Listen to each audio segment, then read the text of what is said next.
मेरे प्यारे छात्रों, मैं जी के अनुरागी अपने YouTube channel science for all one day exam में आप तमाम छात्र छात्राओं का अभिनंदन करते हैं। पिछले वीडियो में हमने थर्मल एक्सपेंशन ऑफ लिक्विड के बारे में आपको बताया था। आज हम आपको बताने जा रहे हैं थर्मल एक्सपेंशन इन गैस। गैसों में ऊष्मीय प्रसार कैसे होता है, इसको समझने के लिए हमें गैस लॉ को जो है ध्यान में रखना पड़ता है मेरे भाई। तो सबसे पहले हम लोग देखते हैं कि कौन कौन से गैस लॉ हैं। तो सबसे पहला है बॉयल्स लॉ। सबसे पहला है बॉयल्स लॉ। बॉयल का नियम, ये बॉयल्स लॉ क्या कहता है भाई? बॉयल्स लॉ कहता है कि at constant temperature the volume of a given mass of gas is inversely proportional to its pressure। कहने का मतलब क्या हुआ भाई? कहने का मतलब ये हुआ कि नियत ताप पर, क्या इसका मतलब हुआ? इसका मतलब ये हुआ कि नियत ताप पर दिए गए किसी गैस के निश्चित मात्रा का आयतन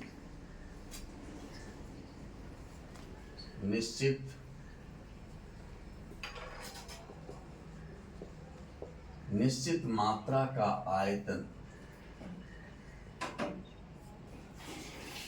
दाब का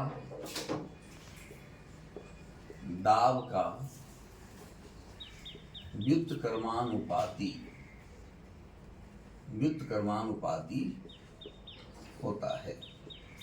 कहने का मतलब ये हुआ भाई कि यदि वॉल्यूम हमारा V हो और प्रेशर अगर हमारा P हो भाई, तो बॉयल्स लॉ ये कहता है कि वॉल्यूम जो है प्रेशर का इनवर्सली प्रोपोर्शनल होगा। कब?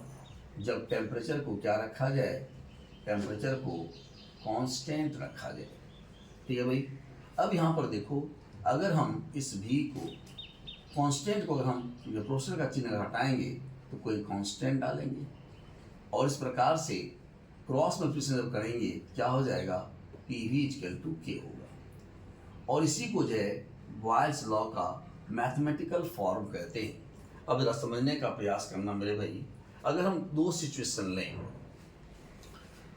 किस तरह से लें? अगर मान लिया जाए हम दो सिचुएशन लेते हैं कि पहला सिचुएशन ये है कि कोई गैस है, कोई कंटेनर है और इस कंटेनर में हमने जो गैस लिया है उसका वॉल्यूम V1 है और उसका प्रेशर P1 है। अब हमने क्या किया?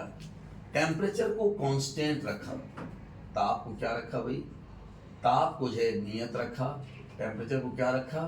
टेम्परेचर को कांस्टेंट रखते हुए हमने इस कंटेनर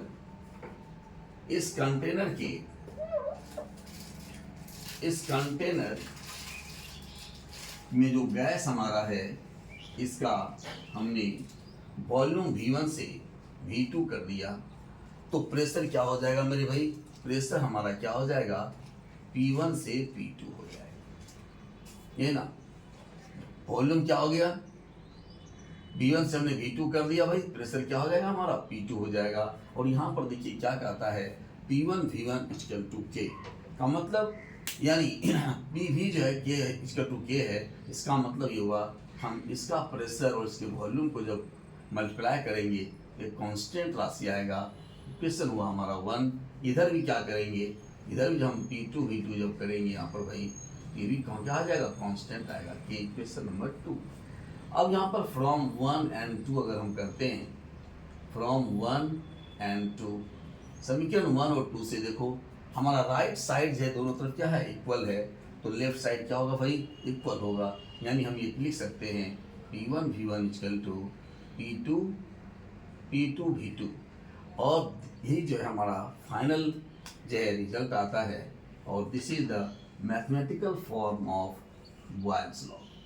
यहाँ पर जो है इस पर बेस्ड क्वेश्चंस भी आपसे पूछे जाते हैं। तो क्वेश्चन में हमेशा ये ध्यान रखना है कि वॉल्यूम जो है वो प्रेशर का जो है इन्वर्सली प्रोपोर्शनल होता है। अगर वॉल्यूम को दोगुना किया जाए तो प्रेशर क्या हो जाएगा, आधा हो जाएगा। अगर उसको 4 गुना करेंगे तो चौथाई हो जाएगा। यानी जितना गुना हम वॉल्यूम को करेंगे उतना ही जो है से भाग डिवाइड जो है हमारा प्रेशर में हो जाएगा भाई। यहाँ पर हम एक बात लिख देते हैं, आपको नोट करके इस बात को लिख लिया जाए।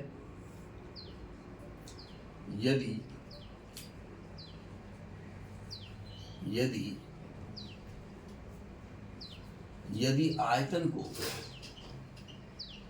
x गुना बढ़ाया जाता है तो नियत ताप पर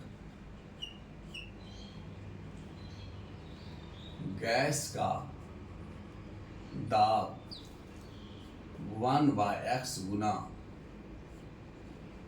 हो जाता है। इस बात को समझना है मेरे भाई कि अगर हम दो गुना बढ़ाएंगे क्या हो जाएगा, प्रेशर हमारा आधा होगा। जैसे मान लिया जाए ये हमारा वॉल्यूम है और ये हमारा जो है क्या है, प्रेशर है। अगर हम वॉल्यूम को 2 टाइम्स कर देते हैं, 2 टाइम्स अगर वॉल्यूम को करते हैं तो प्रेशर क्या हो जाएगा, 1/2 टाइम्स हो जाएगा। अगर हम इसको 4 टाइम्स करते हैं वॉल्यूम को तो ये क्या हो जाएगा, हमारा 1/4 टाइम्स हो जाएगा। यानी कहने का मतलब हुआ कि वॉल्यूम जो है और प्रेशर के बीच जो रिलेशन हमारा जो होगा वो इस प्रकार का होगा। और यहाँ पर स्पष्ट है कि वॉल्यूम जो है प्रेशर का क्या है, रिवर्स होता है भाई। ये था हमारा बॉयल्स लॉ। बॉयल्स लॉ का आप जो शॉर्ट स्क्रीन ले लीजिए और हम चर्चा करते हैं चार्ल्स लॉ पर। तो देखें भाई चार्ल्स लॉ क्या कहता है, पहले इसका स्क्रीनशॉट लेना मेरे भाई, उसके बाद हम लोग आगे की बात करते हैं। चार्ल्स लॉ के बारे में देखें।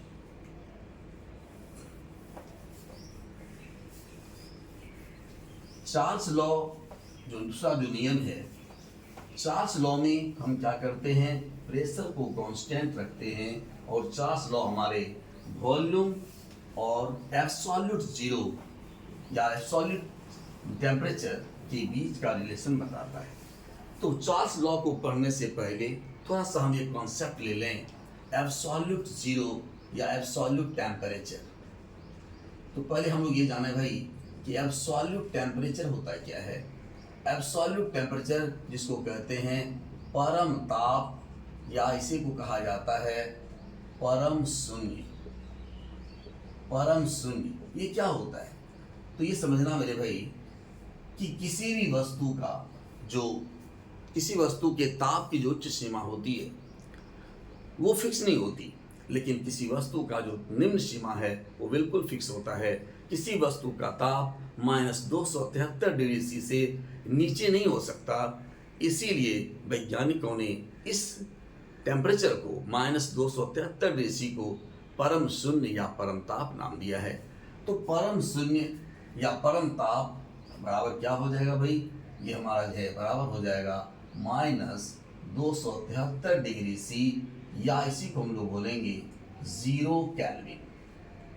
0 केल्विन बोलिए या मतलब है -273 डिग्री सी बोलिए भाई, इसी को कहा जाता है परम ताप। अब ये चार्ल्स लॉ कहता क्या है, जैसे इसको देखा जाए।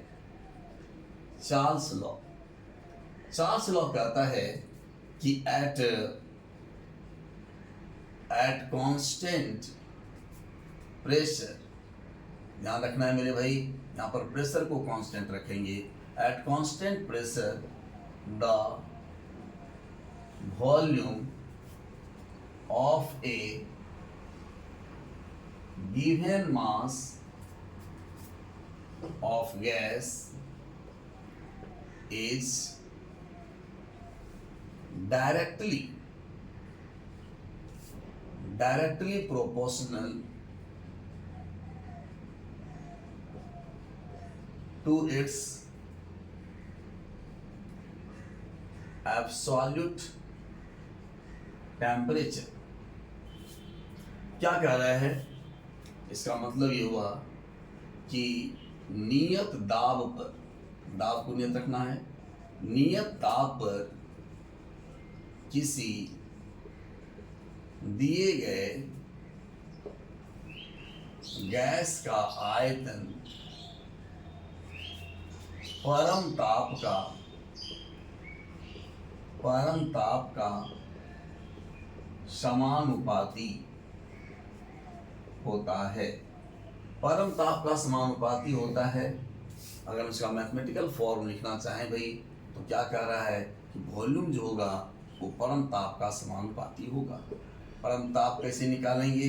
मैंने कहा यहाँ पर कि -273 डिग्री, अगर डिग्री में कन्वर्ट करना होगा तो जो भी डिग्री सी हमको दिया गया हो एक्स वाई जेड, है ना, जो भी डिग्री सी में दिया हुआ होगा भाई, मान लीजिए अगर हमको जो है एक्स डिग्री सी दिया हुआ है तो क्या करेंगे, इसमें 273 डिग्री जोड़ देंगे, है ना, तो हमारा क्या निकल जाएगा, इतना जो है हमारा ये केल्विन में आ जाएगा।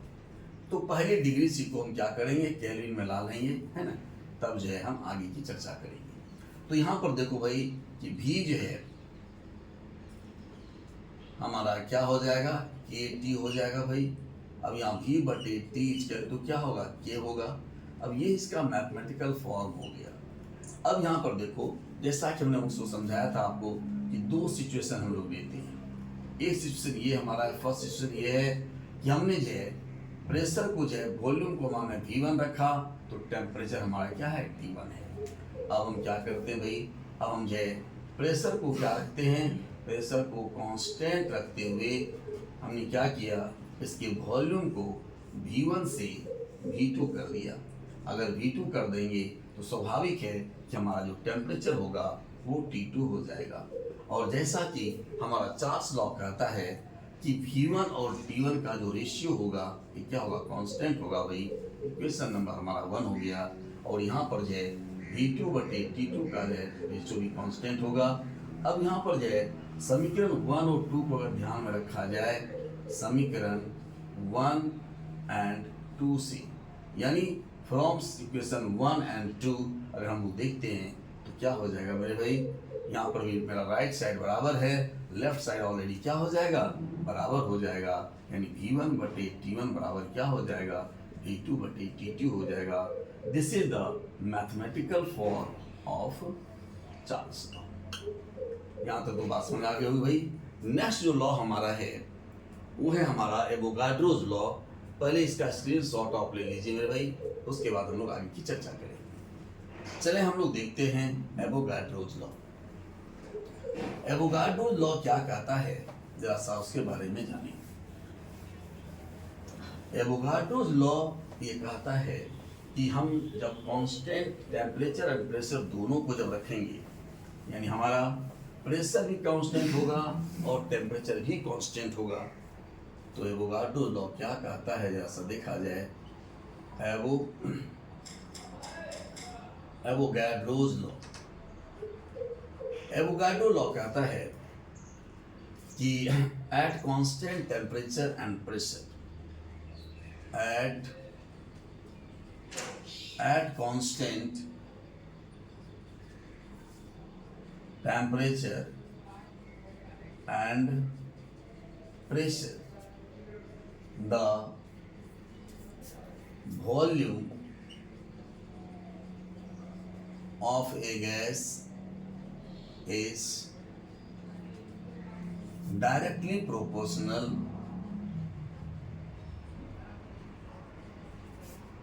to the number of मोल। यानी ये कह रहा है कि नियत ताप एवं दाब पर, नियत ताप एवं दाब पर गैस का आयतन मोलों की संख्या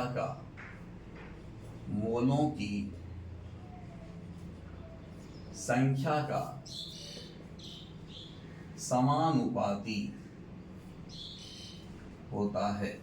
अब देखो भाई, वॉल्यूम क्या कह रहा है कि वॉल्यूम जो होगा ये डायरेक्टली प्रोपोर्शनल होगा नंबर ऑफ मोल के।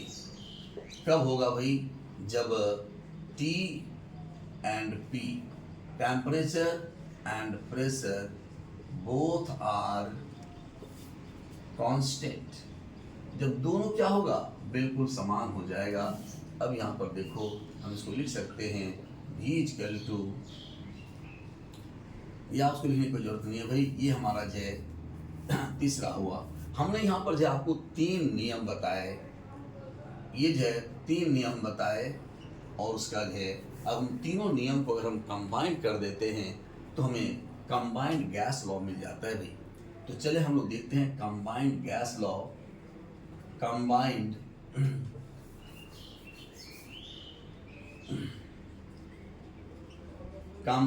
Gas law. Combined gas law का एक्सप्रेशन हम लोग निकालना चाहें भाई तो क्या होगा? हमने 3 रूल हम यहाँ पर पढ़ा है भाई। सबसे पहला क्या हो गया भाई? अकॉर्डिंग टू बॉयल्स लॉ हमने क्या पढ़ा? अकॉर्डिंग टू बॉयल्स लॉ हमने पढ़ा कि V जो है वो इन्वर्सली प्रोपोर्शनल होगा किसके? P के। कब? जब टेम्परेचर हमारा क्या रहेगा? कांस्टेंट रहेगा। इक्वेशन नंबर मेरा 1 हो गया। दूसरा हमने पढ़ा चार्ल्स लॉ। चार्ल्स लॉ में हमने क्या पढ़ा भाई? चार्ल्स लॉ में हमने पढ़ा कि V जो है समानुपाती होगा किसके? T के। कब? जब P हमारा क्या रहेगा? P हमारा कांस्टेंट रहेगा। और तीसरा नियम हमने पढ़ा एवोगाड्रोज लॉ। एवोगाड्रोज लॉ क्या कहता है भाई? एवोगाड्रोज लॉ हमारा था V जो है डायरेक्टली प्रोपोर्शनल टू N, जहाँ पर N नंबर ऑफ मोल है, और यहाँ पर जो है हमने टेम्परेचर एंड प्रेशर दोनों को क्या रखा था? दोनों को कांस्टेंट रखा था। इक्वेशन नंबर 3, अगर इस तीनों नियम को आपस में मिला दिया जाए मेरे भाई, तो हमारा आता है कंबाइंड गैस लॉ। तब क्या होता है? तब होता है कंबाइंड गैस लॉ। और ये कंबाइंड गैस लॉ क्या हो जाएगा? V जो है हमारा समानुपाती हो जाएगा N और T के, और P के क्या हो जाएगा? इन्वर्सली प्रोपोर्शनल हो जाएगा भाई। अब जब हम कांस्टेंट डालेंगे तो V इक्वल टू हो जाएगा K इंटू, यहाँ पर ऐसा लिख सकते हो बाबू, क्रॉस कर लो पहले, है ना? यहाँ क्या हो जाएगा? PV समानुपाती हो जाएगा NT। अब देखो PV जब इसको इक्वल करोगे तो कोई कांस्टेंट डालोगे, और यहाँ पर जो कांस्टेंट हम लोग डालेंगे वो हमारा होगा गैस कांस्टेंट, जिसे हम लोग R से रिप्रेजेंट करते हैं, और यहाँ पर हो जाएगा हमारा nRT। और ये R जो है यहाँ क्या है? R हमारा गैस कांस्टेंट। R क्या है मेरे भाई? ये हमारा गैस कांस्टेंट है। अब यहाँ पर देखो, अगर हम N भी हमारा कांस्टेंट है, N क्या है? N है हमारा नंबर ऑफ मोल। तो नंबर ऑफ मोल तो हमारा कांस्टेंट होगा, R भी कांस्टेंट है। जब दोनों कांस्टेंट राशि को हम क्या लिख दें? K लिख दें। N R को मान लो K लिख देते हैं, तो अभी इक्वेशन क्या हो जाएगा हमारा? यहाँ से अगर हम देखें कि हमारा हो जाएगा PV इक्वल टू क्या हो जाएगा? KT हो जाएगा, है ना? और जब हम यहाँ पर K को निकालेंगे तो PV बटे T इक्वल टू क्या हो जाएगा? K हो जाएगा। अब यहाँ पर उसी प्रकार से अगर 2 सिचुएशन लेकर के हम बात करना चाहें तो भाई यहाँ पर 2 सिचुएशन अगर हम लेंगे, पहला सिचुएशन हमारा ये है कि प्रेशर हमारा P1 है, वॉल्यूम V1 है, और टेम्परेचर T1 है। दूसरा कंडीशन हमारा क्या हो रहा है? दूसरा कंडीशन हमारा ये हो रहा है कि मेरा प्रेशर जो है P1 से P2 हो गया, वॉल्यूम V2 हो गया, और टेम्परेचर जो है T1 हो गया। अब जो है इसके बीच का जो रिलेशन हमारा क्या करता है कि PV T बटे K। इसका मतलब यहाँ पर क्या हो जाएगा मेरे भाई? यहाँ से अगर ध्यान देके देखें तो हमारा होता है P1 V1 बटे T1 equal to P2 V2 बटे T2। और ये जो है हमारा इक्वेशन जो है ये कंबाइंड गैस लॉ का एक्सप्रेशन है। और PV इक्वल टू nRT, इसको जो है आइडियल गैस इक्वेशन भी कहते हैं। क्या कहेंगे इसको? आइडियल गैस इक्वेशन भी कहा जाता है। ठीक है मेरे भाई, आइडियल गैस इक्वेशन जो है हम इसको कहते हैं। यहाँ पर जो है आर हमारा गैस कांस्टेंट है। ये था हमारा Boyle's law, Charles law, Avogadro law and combined gas law. और इस प्रकार से हम लोगों ने इन तीनों नियम को देखा भाई। थैंक यू, आज इतना ही रहने दिया जाए। Okay bye.